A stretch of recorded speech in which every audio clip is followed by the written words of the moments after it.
রাজধানীর উত্তরা থেকে রাজুকের zonal office সরিয়ে মতিঝিলে নিয়ে যাওয়ার আদেশের প্রতিবাদ জানিয়েছেন উত্তরা ও এর আশপাশের এলাকার প্লট ও ফ্ল্যাট মালিকরা। সকালে উত্তরায় রাজুকের জোনাল অফিসের সামনে এক মানববন্ধনে এই প্রতিবাদ জানান তারা। এ সময় বক্তারা বলেন, জোনাল অফিস মতিঝিলে সরিয়ে নিলে উত্তরায় থাকা 20,000-এর বেশি প্লট ও ফ্ল্যাট মালিক ভোগান্তির শিকার হবেন। এতে তাদের প্রচুর অর্থ সময়ের অপচয় হবে। এছাড়াও একই অফিসে একসাথে এত বেশি চাপ পড়লে তাতে কাজের গতি কমে যাবে।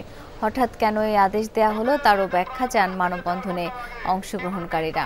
দাবি না মানলে ঘেরাও কর্মসূচি, অবরোধ সহ কঠোর আন্দোলনে যাওয়ার হুঁশিয়ারি দেন তারা।